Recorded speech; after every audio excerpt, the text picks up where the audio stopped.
I know that you've got a lot to share with us today. So I welcome, do, and I don't Leo. thank you. And I don't know how much time people have, so I'll talk until you guys kick me out. But again, like I said, I'm going to jump from here, and then right after Tom Fair, I got to come back and do an earnings call because it's earnings day. So I love it. let's just jump right into it. So the very first thing I want to point out is that I actually completely disagree with the settlement and the lawsuit. I think the plaintiffs' attorneys are a bunch of ambulance chasers who saw a big paycheck and they don't actually care about the consumer. So I said that. I just want that to be abundantly clear. I'm not sure that that actually helps the consumer. When the news broke, it was March 15th, it was a Friday, and I was trying to process it. I started getting emails and texts and workplace chats from a lot of you. And it was real fear about how I'm going to feed my family and how am I going to do this. And this is the analogy that I've given everybody. I feel like I turned 16 years old, got a driver's license, started driving on the highways, and went exactly the posted speed limits. And all of a sudden, a group of outsiders told us that we're a bunch of criminals and we have to abide by these new rules. And that is, I don't know who just took control of the screen, but that was not me. Uh, yeah. I Um, who I don't let, let me Somebody sorry. sharing their screen. Look, because I'm going to need to share the screen Let's here in a second. So, let's stop but screen share charity. There we go. there we go. Yep. Okay, but this is life, and one of the things I've learned is life is 10% what happens and 90% how you react to it. So that weekend on March 16th and 17th, Glenn and I and our general counsel were trying to figure out what to do, what to say. And as you remember, a lot of companies didn't say a thing because they were scared of how that would affect their negotiations and their process with their litigation. And Glenn said, you need to do what is best for our people and talk to them directly. So say whatever you have to say, and we'll take whatever risks we have to take. That Monday, I went live and we had 53,000 concurrent viewers, which, by the way, doesn't confuse me that I'm special or think I have all the answers. I think it just proves how collectively we are all starving for information. So this hit us out of left field in a way because we're being told to do the business differently than we've been doing it. And so it's important that you guys understand I am one of you. This is how I've always fed my family. This is how I started every business I've ever been in. And the amount of misinformation and noise we're hearing is fear. Is fear because people are genuinely feeling vulnerable that they won't be able to provide for their family. So I actually have a lot of empathy and why I'm willing to talk to anybody and everybody in our company, outside of our company. The really cool part yesterday is I was leaving Inman. I had a bunch of people stop me in the hallway and say, we're actually going to follow suit. We're going to educate. Thank you for leading. So again, hang in there. This is unprecedented. And what I say to people is none of us know how this is going to go. It's never happened before. And as an industry that cooperates, because we are cooperating with our competitors all the time, and it's probably the only industry I know that does that, because I truly believe both buyers and sellers need representation to hold their hand through this process. So the only reason we actually wrote forums is because of the lack of leadership we've witnessed across our industry. We are 17, 18 days out from this change, and half the states we operate have not given us new forms. A portion, or the vast majority of the ones that have, are extremely confusing and problematic and are doing exactly what we were accused of by the plaintiff's attorneys. Commission sharing at its core is the argument for the plaintiffs. So now I'm going to screen share because I actually have the NAR settlement agreement FAQs up. Can you guys see that? Yep, we So see it. it's live. I'm on their link. This is the most important paragraph for you guys to understand. Broker to broker commission sharing, as we know, is dead on the MLS in all its detail. It eliminates and prohibits broker to broker compensation. It eliminates the fields for any and all subscribers. It requires all MLSs to delete the fields. It requires MLSs not to create, facilitate, or support any non-MLS mechanism to provide this. It prohibits the use of MLS data and data feeds directly or indirectly to establish or maintain platforms that would support it off the MLS. to reinforce that MLS participant must not enable. Very specific language. Requires compensation disclosures to sellers. Requires MLS participants working to buyer to enter into a written agreement to tour property prior to writing a contract to return the property. That is the most important paragraph, where we've seen a bunch of backlash and people saying, hey, this is contradictory. It is contradictory. So let's scroll down to paragraph 32. What should listing brokers advise their clients about a prohibition of offer of compensation? Listing brokers should inform their clients that the offers of compensation will no longer be an option on the MLS. This change will not prevent offers of cooperative compensation off the MLS, and it will not prevent sellers from offering buyer concessions on an MLS, concessions to a buyer closing, and compensation would continue to be negotiable and should always be negotiated between the agents and the buyers and the consumers. This is the crux of why a lot of competitors and talking heads have said, well, why would you go so far to prohibit broker-to-broker compensation if it's allowable under paragraph 32? NAR has one set of rules. MLSs have another set of rules. And then we have the commentary from the DOJ. So about a month or two ago, California Association of Realtors was putting out broker-to-broker compensation, and the DOJ filed a cease and desist and said, don't do that. We don't like the language. It's unclear. So coming up to a couple weeks before this is all about to happen, with the lack of forms, and then the forms we've seen come out that are so confusing, we said, we are just going to take a stand as a business. We have the right as a company to make a business decision to say, we are not going to do broker-to-broker at all. Now, that doesn't mean we're not going to work with buyer's agents. That doesn't mean the seller can't offer compensation direct seller to buyer broker. Follow along. The crux of the litigation from the plaintiff's attorneys is commission sharing. What I promise everyone watching this, what I promise you, is that after August 17th, there is a crop of current and new attorneys watching what we do. And the last thing anybody wants to do is be exposed to a new class of plaintiffs called buyers. This feels like semantics and just words and details, but it matters. We are no longer going to do broker to broker. But if your seller wants to advertise off MLS following your MLS rules, that's perfectly allowed. Our position is if it's allowed within your local market and you're following the MLS rules, it's perfectly okay. Just we've shared all of our docs. We put out, did everybody get an email from me yesterday? Please check your inbox. Yes, We're giving you the paperwork in order to do it. Now, very important stuff to unpack. The reason I'm obsessed with talking about this and making sure you have all the paperwork is the enforceability. If you guys would go back to March and May and anytime I've talked about this, as soon as the stuff happened, my very first question is, okay, how does this all work? Who's going to police it? At NAR mid-year, when they had the NAR with like 800 people in this, the 800-person meeting where the whole thing, they rolled out that said the MLSs are going to police this. What that means to you, this is going to turn into a revenue-creating opportunity for MLSs. Yes, we've already gotten notifications of the first MLSs. Any mention, and again, there's like 600 of them in this country, so your MLS could vary.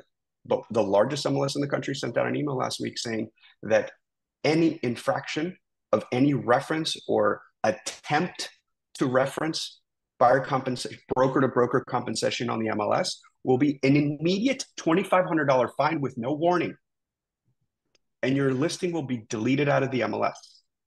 We've had other MLSs tell us it's going to be a $5,000 fine to the agent and $7,500 fine to the broker. We've had other MLSs say 3 strikes and you're kicked out of the MLS. Guys, I don't want to be in the forms business. I don't want to be in your business. I am a platform that empowers you to build whatever size dream you want, and I'm here to create less friction in your life. But this was not possible if we just held our breath and stuck our heads in the sand like we're seeing a lot of other people do. I don't want to be any more in your business than I need to be. I just want to protect you. I don't want to create another instance where you can be sued, where we can be sued, or more tactically and operationally is be fined out of existence. These MLSs, there are the two pieces. There is going to be an audit requirement on us that we have a buyer broker in order to pay you. One MLS told us and said, if we don't have the right form in our file as the broker, we are to return the commission to the seller. So we're not doing this for fun.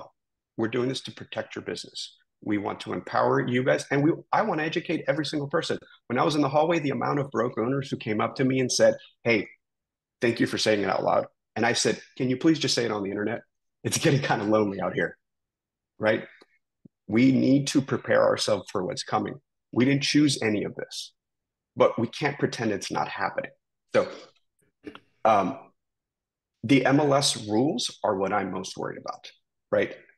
There's two sides of it. You have to have a signed buyer broker representation agreement in order to be compensated. It needs to be prior to then the offer being written and the property being shown. That's what the rules say. Again, I'm not opining on how I feel about it because I honestly don't think the buyer broker should be stuck in someone's face prior to seeing a property for the first time.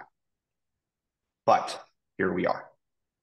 The second thing is broker to broker is no longer being permissible by our company, but that does not mean I fully expect you guys to work with buyer's agents. I fully expect you to cooperate or work with listing agents, but the difference is the mechanism that we all grew up with is dead. And that's the part I need to unpack for you guys. The unilateral offer of compensation, which was the promise that you would be paid said fee for bringing a buyer, that was actually the stickiest part of the MLS function. If it was advertised X and it was listed for Y, you would be paid that percentage at settlement. And if there was a problem, you took them to arbitration with the MLS, correct? Raise your hand. You guys all probably experienced that at some point. That mechanism is dead because that field is deleted. So going forward, you got to make sure that the contract reflects the consideration, whether it is seller concession to the buyer to compensate your agreement, or it's seller directed commission to the buyer brokerage company. But each contract now has to have this part of the contract. It has to be part of the contract. And again, I go back to MLS rules. I just showed you the ambiguity of the actual rules themselves. People are saying, well, I could do it off MLS. Well, please understand the definition. The MLSs are saying it has to be 2 clicks removed. What does that mean? It can't be a shortcut from this to that, because then you'll still be fined, right? What you guys need to understand is you must now have a buyer broker signed. So this is the sentence I've been saying till I get blue in the face. Treat your buyers like you treat your sellers. Every buyer consultation should look and feel exactly like a listing presentation. You should be sitting down with a consumer, assuming it is competitive, that you are going to be competing with other agents presenting their value proposition. You should have a very detailed presentation that identifies your value proposition, what you are doing, and for what fee, with an expiration date. And I say put on your hats and like a listing agent. Imagine going to a listing presentation and pretend we were just going to say, hey, when the offer comes in, I'll find out what I'm willing to get paid, or like let's just do this for as long as it takes, or maybe we get tired of each other, right? That's not how we treat sellers, because the MLSs won't let us. The rules on listings are part of the MLS rules. You have to have a signed agreement with adequate showing times and the compensation being shared. It was all those specific details. And this is the world we're in now. So and also, guys, this is being covered by the major media. I'm talking to Time later today. I spoke to the Associated Press, CNBC. I'm talking to CNN on Monday. Like, there is a ton of interest from consumers And it is super important that you guys actually understand the details and the nuances. Consumer Federation of America gave us a lot of press for our buyer agreement because of simple and clear and in plain English. We are doing the same thing with our listing agreement. The way it was written so a lawyer doesn't have to translate it for you. But again, just be aware that there is a lot of attorneys paying attention to our industry, and we don't want to create that opportunity again where we create more liability for you guys. So again, you are no longer collecting X and then sharing it. You are collecting your fee for your services rendered. And at this exact same time, the seller can instruct you to offer compensation to the buyer broker directly. We are just getting out of the middleman business of collecting it and sharing it, right? Because this is the other thing that's super important for you guys to understand. The buyer agent is no longer allowed to receive any more compensation than what's in their agreement. That's an important rule change. The buyer broker is entitled to what is in their agreement. So in a way, there's a couple ways to think about this. One is you sit with a seller, and by the way I'm advising everyone to script this and to explain this is prior to August 17th, this is the way the world worked. After August 17th, this is the way the world work. So you educate, this is my fee for the services rendered. A couple of things can happen, Mr. and Mrs. Seller. We can just say, hey, we're willing to offer compensation. And, the verbiage that has been approved by most MLSs, and again, this is a moving target, so I'll say this today, and we can find out that this is no longer allowable next week. But as of right now, you can put in the MLS remarks, seller is willing to entertain any and all requests. Should I go sit down at the pedicure? Or can somebody mute? Put it in the purchase contract. So again, you will see variations of this, but some folks may say, hey, we're willing to entertain concessions, put it in the contract. And some people will actually probably offer a seller directed compensation. Again, and even if another company is offering broker to broker, you can say, thank you, Mr. or Mrs. Listing Agent. We will put it as part of our contract, and we will not be accepting broker to broker. Again, sometimes it feels actually silly, the nuances here on the language, but it matters, y'all. We are very focused on making sure that we're protecting you and our company going forward so we don't create additional liability. So a couple more things, and then I'll leave it all for Q&A. I don't want to be in this business of writing forms. If other states create forms that we think protect you, well, and by the way, you are able to use your forms. Just get with your broker, and there are parts of the forms I don't want you to use, specifically the broker to broker sharing part. But if your state has forms that you want to use and you need us to talk you through that, you can do that. It's always about choice. But that's why we wrote forms that were simple to understand, that we're able to teach across the country because we operate in so many different states. I think somebody asked me to state the language again. Seller is willing to entertain any and all request, period. Put it in the purchase contract, period. Okay, those were my big ones that I wanted to get out. This is about education. This is about education. This is about education. This is about education. And it will be to the consumer. It'll be to other agents. It'll be to, and again, we are in a cooperating industry where we deal with our competitors in a cooperative way.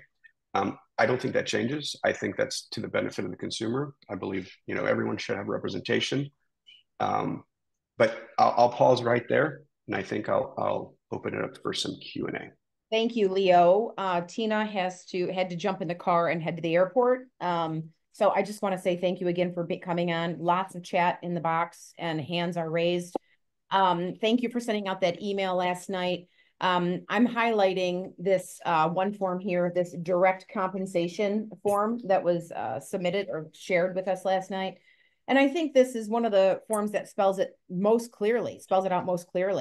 It's a compensation agreement that this form should act as a confirmation that we're holding escrow for compensation on the buy side. And Michelle, that form, we actually wrote it a couple months ago. specifically for FHA and VA. Remember, that was the big concern. And I said, I will call the VA myself and have a conversation on how to prepare a document for that. That's what that was for. Again, I'll say it as clearly as possible. Each MLS will probably roll out different rules. And this is the hardest part for us because you guys mastermind in mastermind groups, whether it's internal, external, and it's touch and go. CRMLS a month ago had a field called concessions that allowed you to actually put a dollar amount. You could say $15,000 concession paid by the seller. Last week, they took it back, and now they switched it to a yes and no. Sellers offering concessions. This is another very important kind of conversation piece when I've been talking to agents. Yeah. How many times have you gotten a call from a buyer's agent and said, hey, Ed, will the seller take below list? Will they accept a 60-day rent back? Can I have the hot water, the hot tub in the back? Mm-hmm. And what do we all say? Write the offer. Put it in the contract. Put it in the contract. Put it in the contract. Mm-hmm. Yeah, gotcha. Thank you for that.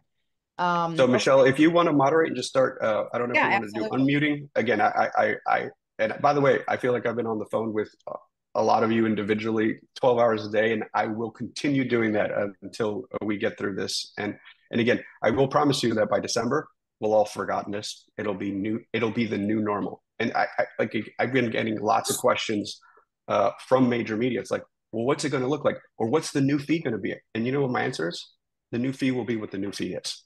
Oh, great. If a company or a vendor provides a service for too low, they go out of business. If a company or service holds a price higher than the market can bear, you go out of business. That's capitalism. A service provider will provide a service for a fee that's acceptable to a consumer, and you find equilibrium. The fee will be what the fee will be, but I truly believe that consumers will choose to be represented by professionals at a disproportionate rate.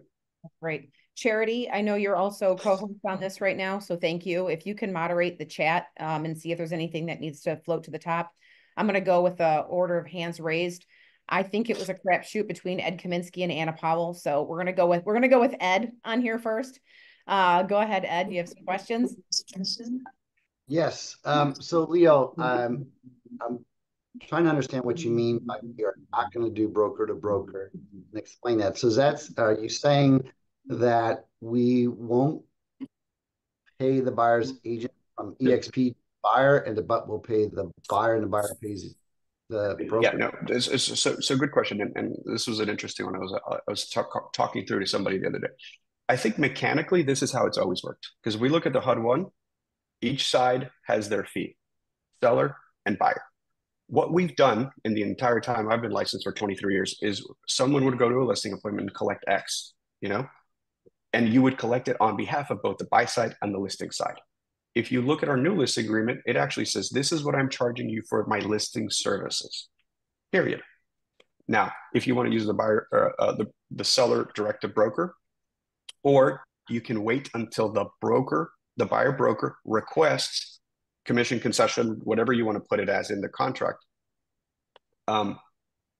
credit towards their fees. Again, it will come from the seller. On the HUD-1, it will probably behave very similarly to what's happened, but and Ed, this is where some people say, this is literally semantics, and my answer is yes.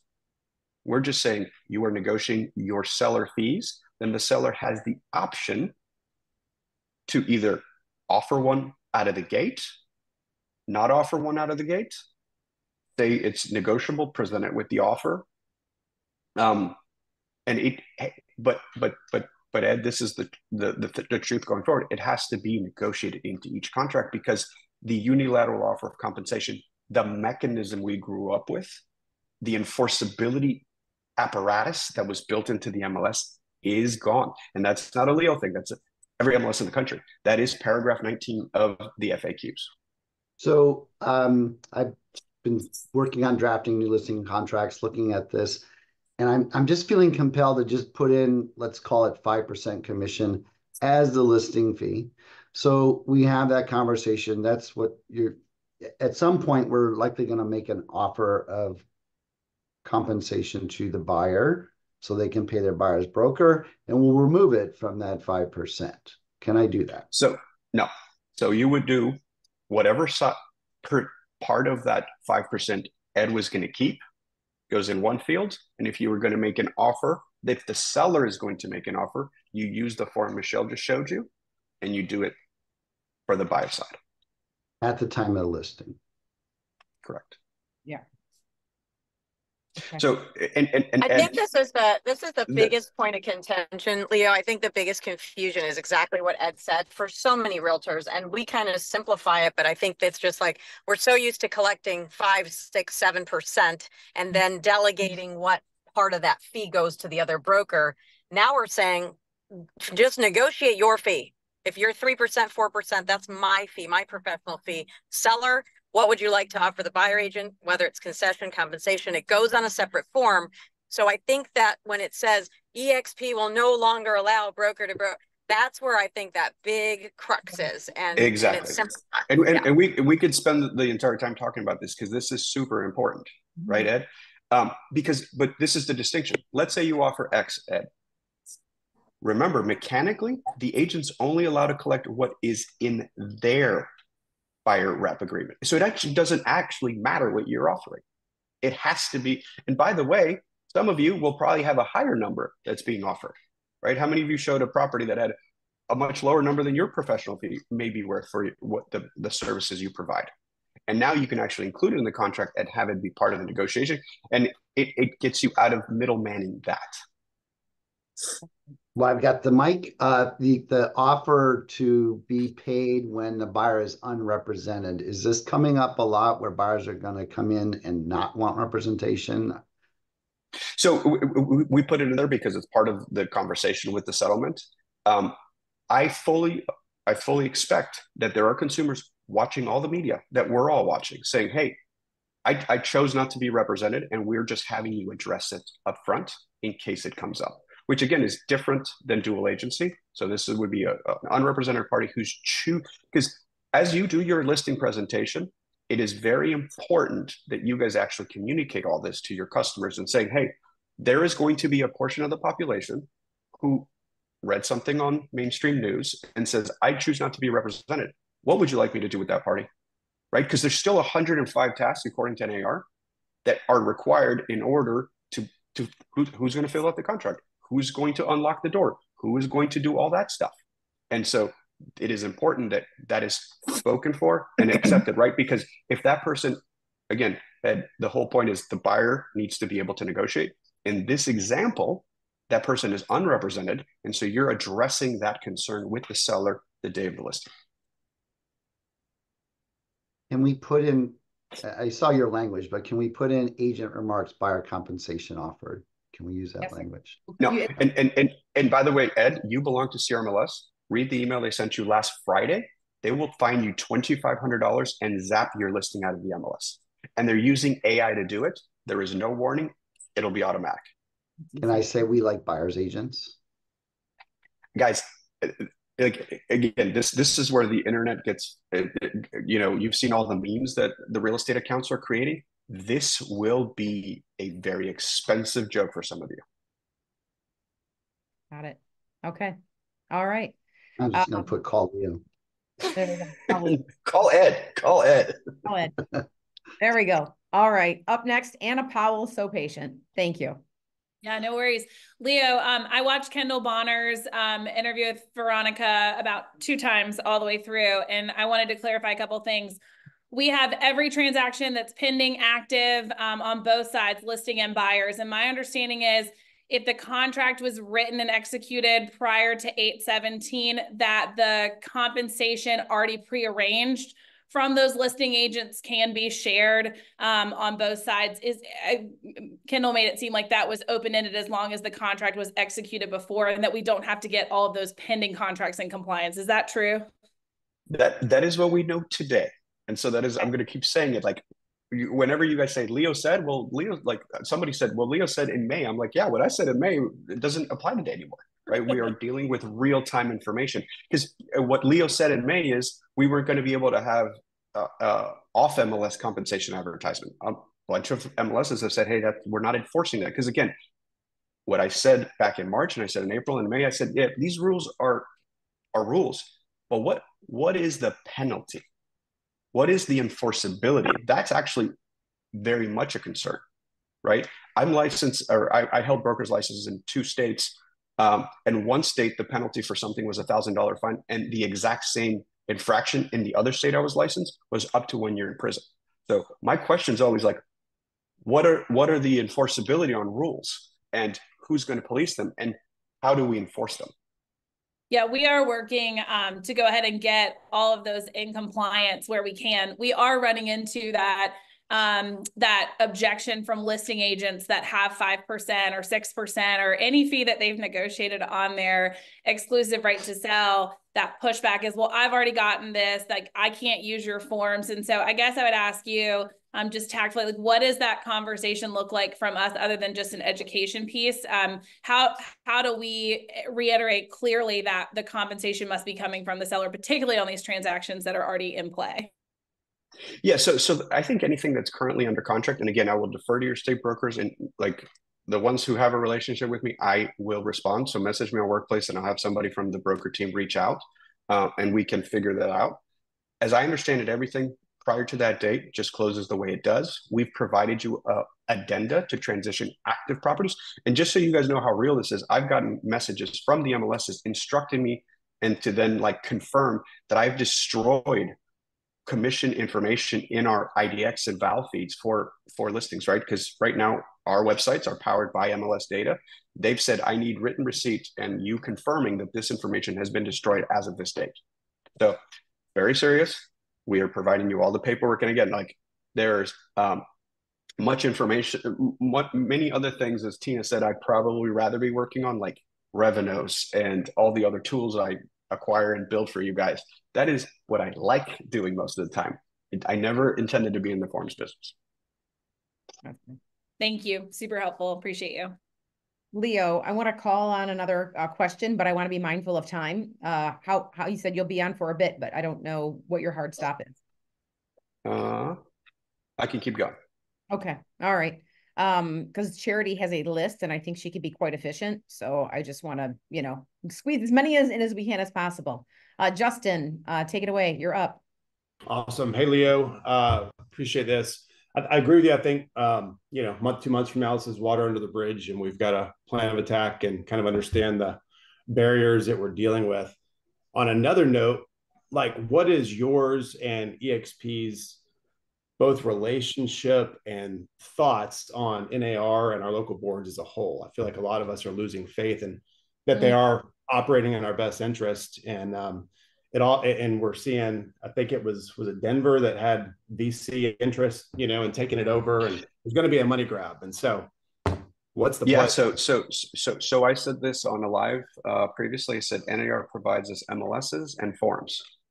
The second they stop doing either one or both, I'm open to the conversation. But again, I'm just creating a couple forms and it's a massive headache, right? The purchase and sale agreement in 50 states, it's a whole nother beast. There's all kinds of requirements in each state. And again, I've said this before and I'll say it again.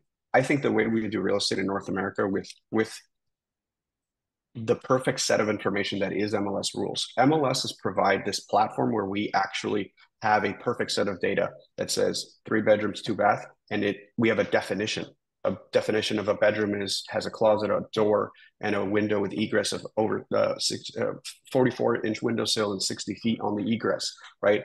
There are other countries where you walk in and they take liberties with all kinds of definitions, right? We have a standardized marketplace that's enforced with rules, and that is super, super important. But cooperation and compensation was a big piece of what MLSs did. So again, I think the very honest answer is we shall see, Justin. Like on that front, are they amending code of ethics to go more hand in hand with this new settlement and some of the new terms? Like, I'm having conversations like, how does the long-standing idea of procurement fit into all of this? Like, I don't know kind of where that stands. A lot of things are going to have to shake. 100% procuring. I would like to see how procuring costs can be enforced outside of who has the buyer broker. Right. Hi, this is Dave. Sorry I missed your call. Please go ahead and leave a message here, and I'll get. Thank you, Heather. All right, the Adam C team, you're up. Hey, Michelle. Hey, Leo. Hello. Rich here. One question I just thought about once you said what you said is, what if a buyer doesn't realize they signed multiple buyer agency agreements out there towards the procuring calls? Like, how would they know? Like, if they walked into like open house, signed something, and then signed another one, how do you know which one will be? Yeah, so that was one of the reasons why we got so much praise for our buyer agreement, because there are very confusing owners buyers agreements. We made ours super clear, so we had some definitions, and you guys got to remember, we don't know what we don't know yet. There is so much of this that will now play out, and there will be examples and case law and all the stuff that comes with any massive change, and it's very prudent to make sure that we listen, we pay attention, we update. I am completely okay with saying, hey, that was probably not the best way to do it. Let's amend it. Let's improve it. We rolled out the first buyer rep agreement, I think, in 14 days, and I think we're already on version 2. I fully expect to have probably version 2 of the listing agreement in a month, once you guys have actually used it, given us feedback. I'm seeing in the comments, secret shoppers. I fully expect that lawyers, plaintiffs, attorneys will be calling agents and seeing what they say and what they don't say. Absolutely. And now eXp listing contracts, you suggest getting them signed along with our board at the same time to have like. So great question. And it's going to be state specific, because some states have put out really good stuff, like Austin Board of Realtors, but others it's super confusing. And so we went through the super painful process of preparing listing agreements that work in all 50 states. So you don't have to use your state. You can use purely our forms. You prefer to use yours, that actually have that, we've worked with and explained to you how we want you to use your local forms. You can do that as well. We've always been about choice and empowering you guys to do what is best for your business. Absolutely. All right. Great answer. Thank you. And then 2 more questions. I'll let you go. Will the buyer side of the contracts change in any format, since there's like pre-existing like commission fields? Do we have to worry about anything on the buy side contracts? So purchase and sale contracts will still be executed, and then we'll have additional forms to make sure that we've given you language for the purchase contract. Like, for example, seller is going to credit eXp Realty X dollars or percentages with the exact language we've put out, but to the effect of saying, there's a seller credit payable to eXp Realty to cover this fee, again, per the purchaser's request. And that's how we're doing it. Okay, great. And then on the rental side, does that change anything? Because I was reading all the documents last night. I was just a little confused on the rental side. This applies to residential real estate. So rentals can no longer again, all compensation offers on the MLS disappear. Paragraph 19 of the FAQs of NAR is where we modeled this, and it's really, really, really, really clear. And again, going back to what I said, it's where the penalties of enforceability that are going to come that we're mostly paying attention to. Okay. Gotcha. All right. Thank you, Leo. Thank you. Okay.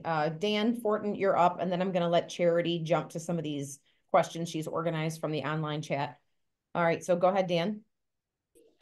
Hey, Leo, thanks for being on. My question that I actually just thought of is, with the broker to broker going away, how does that affect referrals? Thank you, Dan. That was a good one. Yeah, that's a great one. As far as we understand, that has nothing to do with, because it's commission sharing on this transaction. Outside referral, as far as we know, still okay. If we hear anything else, we will tell you guys. Okay. All right, good. That was simple. Charity, you have, I know I'm going a bit out of order here, but you've compiled a list through the chat, and I want to give you some opportunity here.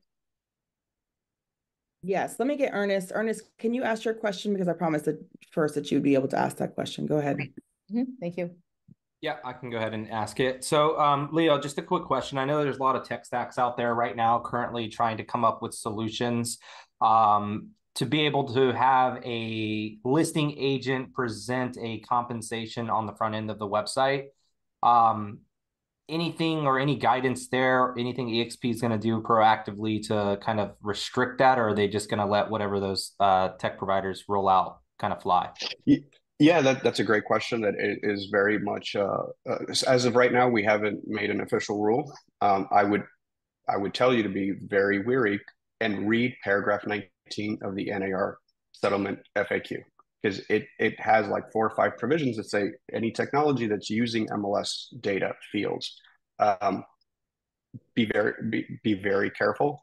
So your question is, have we issued any prohibitions? No, we have not. But again, we err on the side of, I don't want to tell you how to do your business. My only requirements are legal, ethical, and enforceable. Code of ethics, the rules that we're governed by. We are not attempted to be more restrictive than we need to be, which again seems kind of slightly different than how everything's being painted in the media. We're just saying broker to broker, no MLS is strictly prohibited. So we're just making sure that the paperwork we use is reflective of that. You guys can still have a seller direct compensation off the MLS like everybody else is discussing. And as paragraph 32 says, we're just being specific of how you do it.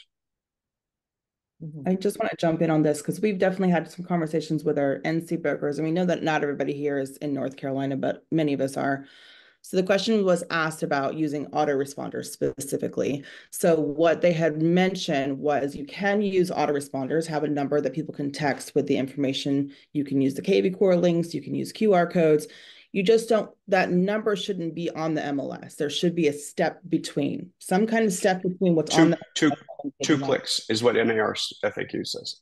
Two clicks. So as long as it's 2 clicks. So the first thing on the MLS is message listing agent with questions. You can say that.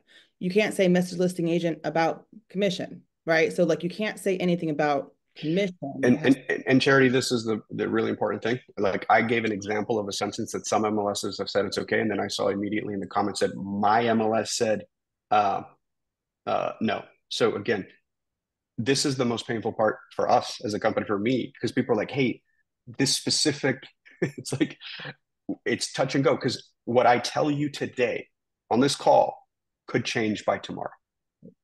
And I think Kendall, when she had her training that she did a couple days ago that Anna was talking to, was really amazing.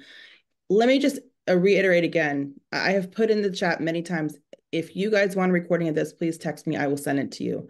So yes, it is recording, and yes, we're going to send it out. Please text me so I have your number and your email address, and we'll make sure it's given out to you. So we will send. We'll put it fast forward. Yeah. Yes. And number 2 is I forgot what number 2 was, so never mind on that because I was reading something over here. But yes, we have a lot of Kendall said this is something that's really, really important. The law of your state obviously is not changing, so you have to follow the laws of your state. That's never gonna, well, it may change, but as of right now, this doesn't change the law. These are policies, okay? These are responses to the NAR settlement. That National Association of Realtors is an association you belong to, and these policies are put in place to avoid future litigation and to comply not just with the letter of the law, but the spirit of the law. We want to go further to be able to say, hey, we are really in compliance as much as possible. But that, what she said is it only takes us 90% of the way, right? The NAR settlement stuff, then everyone's going to interpret it kind of differently. And then your specific brokerage policies are going to take you the rest of the way. And that's why people are hearing different things from different people, why different brokerages can do things different ways. We aren't responsible for what those brokerages do, right? We're trying to make sure that we as eXp are, I'm saying the royal we are as protected as possible to make sure all of our agents are protected. Guys, the people who are putting their email addresses in the chat, I'm not going to be able to see those after this is over. So please send me a text message with your email addresses. I'm handling that. Don't worry. Thanks. Okay, so we have several questions, guys. Amazing questions. One of the big questions was how to manage bonuses by builders, because obviously those aren't always known, which also brings us to the same question of, what if I have the buyer has agreed to pay 2%, the seller has agreed to pay 3%. We know that the ruling has really said you can't go up, but can contracts be amended if the buyer agrees? Yes, contracts can always be amended as long as the parties in the contract agree to the terms. Right. And even the forms agreeing to seller compensation, those can still be changed and negotiated throughout the contract, even during the contract. Is that correct? Those are terms now to be negotiated through the entire process of the contract. Is that correct? Well, one of the goals of the settlement was to have both the seller and the buyer be able to actively negotiate. That was literally one of the cruxes of the plaintiff's attorneys, that people were not being able to participate in this. One person had, okay, and you actually just said this because someone had said that statement, seller is willing to entertain any request, put in an offer. Can we put that in the MLS? But then you had just said that in some MLSs you can, some that you can't. So no, so I said there was a bunch that have said yes to me one-on-one. And then as I said it, one of the comments was my MLS said no, right? So again, I would proactively call, because I'm telling you there's going to be instant fines being given out by MLSs. Perfect. That's and effectively that one statement is the yes and no toggle that CRMLS and several other MLSs have amended and put in as the way to communicate. Okay, perfect.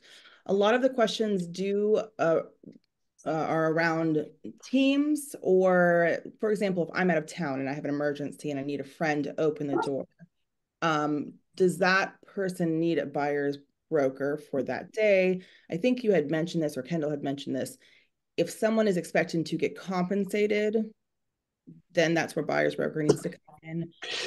Yeah, sure, because that's so again, going back to enforceability, the buy side of this is we as the brokerage are not going to be able to pay the agent who was not on that disclosure, right? So I'm sorry, disclosures, buyer disclosures, the how most states handle it, but the buyer broker agreement. So it's all about enforceability and ability to pay.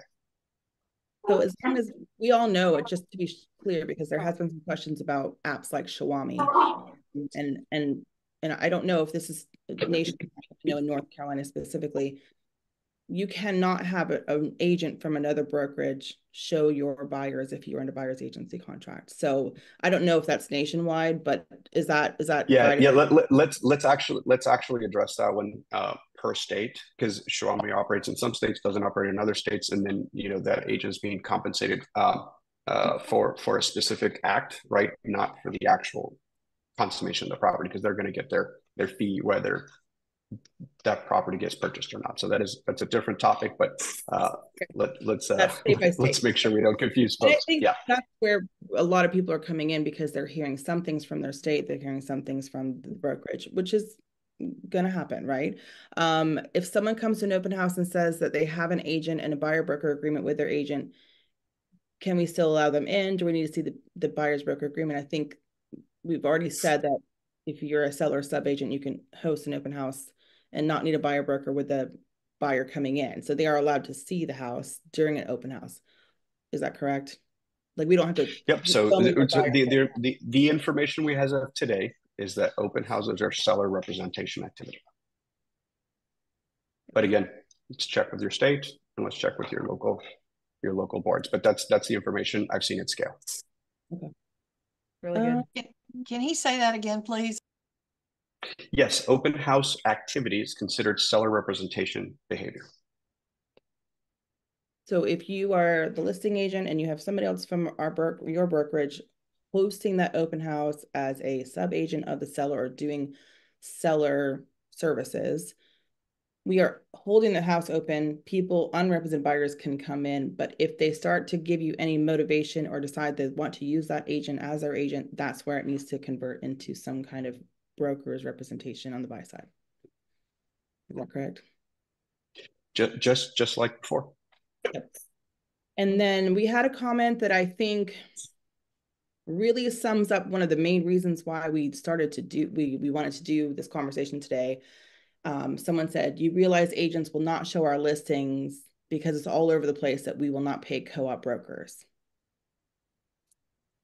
So first of all, yeah.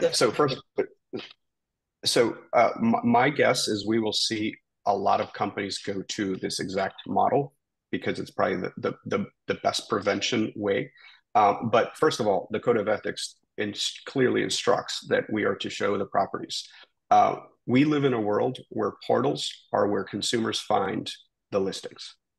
Right? I think statistically it's 80-90% of the properties that buyers ultimately buy, they found themselves on Zillow, Homes, Realtor, all of them. And then they send it to their consumer and say, I want to see this house. Every agent cannot advertise compensation. So that buyer is going to make the choice to then call the listing agent, have a conversation with you, no different than any other listing agent, and you're going to answer the same way they are, right? If the seller is offering it, you will tell them what it is. If the seller says put it in the offer, they will do that. Again, what that is misinformation by competitors who are either scared or trying to take this very confusing moment and try to, I think, use ugliness to recruit, which, I think in the long run will not bode well for people when their companies issue policies very similar or don't. But the reality is consumers will want to see what's available in the marketplace. You guys can offer compensation directed from the seller, just like they would with broker to broker. Like, it sounds like semantics, but it is materially different.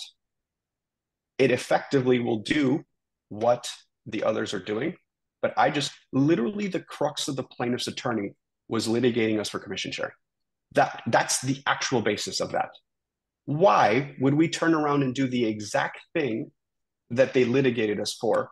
There are other mechanisms, which we provided to you, to do effectively what that serves, but actually giving the seller the control and giving the buyer the control. Because at the end of the day, I would say, what is this obsession with getting the buyer to advertise fee out there? Because you're only allowed to earn what's in there. You're only allowed to earn what's in your buyer rep agreement. This is happening. I think there is an enormous amount of fear mongering right now from folks who are trying to do workarounds and keep everything status quo. That is not an eXp thing. This is happening at scale at MLSs. This is happening at scale on August 17th. And we're just trying to prepare you guys with the best tools in order to navigate and combat this. Yeah, good. Charity, are you sufficient on your end with the questions? I mean, we still have some hands raised, but those are kind of the main questions that we saw in the chat since earlier. Thank you. I appreciate that. Okay, Scott Wendell, you've been very patient. Yeah, I was just asking about the buyer broker agreements for a sliding scale commission because we don't know what we're going to be paid. So that's a great question. 2 to 5%, 2 to 7%. Yeah, Scott, that is a great question. That was my very first question on that weekend, and I asked all the attorneys, and it's an unequivocally no. As a practitioner, I went to attorneys and said, "Hey, could I say a floor of X and then up to something else if I can negotiate?" And the answer is unequivocally no. There has to be a fee in there where it's a dollar amount or a percentage of purchase price. You can agree to take less, like if at the end of the negotiation there's contributions that need to be made or just to get the deal done. If you want to go up, as we understand it, the only way to do that is through an amendment with the buyer agreeing to it. Okay. Menu of service is allowed, right? That's one of the things that we've been instructed. You can say, I take this percentage or this dollar amount for this service, and then I take this, like, new construction. For the service, yes. Is showing. Yes. So you can have a menu of services, but you can't have variable commission. Yes, Scott, what you specifically can say is, I will take what I can negotiate. I will take, this, you promised me a minimum of this, and I'll take whatever I can get. It's either X, like a menu of services is X, right?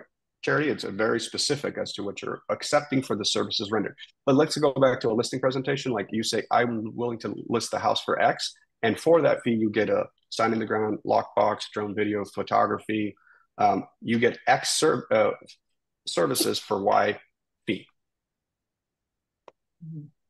Okay. Good. Okay. All right. I want to be respectful of time, Leo. Nona? No, yeah, I do have a hard stop. Okay. All right. So then should we have time for one more question or a hard stop now? Yeah. No, go ahead. Okay. All right. Nona, make it good. You're the last one here. I think so. Nona going once, going twice. All right. Moving on to Trish Kirby, from Cape Coral. Final question, please. In regard to concessions with and I'm not with eXp, so I really appreciate your colleague who shared this with others today. So this has been very informative with all the misinformation out there. But with us putting these commissions under concessions, how is this going to be handled as an industry when appraisers will not take compensation into value, but they will hit a value for concessions? So now we're going to be lower value. So this is a super interesting question, because I think this goes actually to the crux of your conversation with a seller. And I would use the talk track of ultimately your net execution is what we're discussing, right? If a house is listed for $500,000 and there's a seller concession of $15,000, and then there was a house across the street that sold for $485,000 with no concessions, the seller is netting the same amount of money. And so this is part of the education process during the listing presentation to say, look, and by the way, this is part of your fiduciary responsibility. When you are showing comps, and Trish, like, again, what MLSs will display going forward is actually a very important question, in my opinion, right? Because when you show 2 or 3 comparable sales, it is going to be very important to say, hey, Mr. and Mrs. Seller, for that sales price, that seller actually paid out X amount in concession, consideration, compensation, whatever word we're choosing to use because of the way it's disclosed, is going to be part of your listing presentation to say, in order to get that price, 2 or 3 of those sellers did pay that stuff out and disclosed it. And I understand, and that's fantastic, but how are we going to be able to identify in the MLS when they're putting concessions in there as to whether it was really concessions for a commission or if it was concessions for a home inspection went wrong? How do we know what it was for? Yeah, and again, this is probably the best example, Trish, of we will see how this plays out, right? Because the thing that I promise you is people will continue to buy and sell homes regardless, right? So the new situations, the new rules that come out, and I promise you that this will continue to evolve. Since April and May, I've been calling this next 6 months the messy middle, right? As we collectively as an industry figure out what works, what doesn't work, and keep going. Yeah, well, certainly appreciate your feedback. Can I just ask one other piece with the specificity of the commission on the buyer broker agreements? I know we can't do sliding scale, but like I watched Kendall's the other day. It is okay for us to say X% for resales and X% for new construction. Can we delineate? That's what Charity was going to about a menu of services. Okay, thank you very much, and I appreciate this webinar today. Yeah. Thank you. Thank you, Leo, and thank you for holding over a few minutes here. We appreciate this time that you've given us. Is there any final closing thoughts you'd like to leave us with as we wrap up here, Leo? Yes, that I do something very noble. I think that American families need our help and support. And if we are this confused, who are the experts, can you imagine what consumers are about to experience with all the misinformation out there? So have patience, have grace for our competitors who are just as confused as we are collectively, right? There is going to be a lot of more confusion, but there will be a day sooner than we probably realize where this is, this is just how we do things. And this is the new normal we operate in. Yeah, absolutely. I think that empathy for our fellow real estate agents and seek to understand and coming with, what is the word? Curiosity to the conversation is the best way to approach, because this is a time when we need to come together collectively as real estate agents, because this can be quite a polarizing conversation. And what a better way and a better timing for us to really come together as a community, as realtors than now. So thank you everyone for being on this call. Thank you for your seek to understand mindset.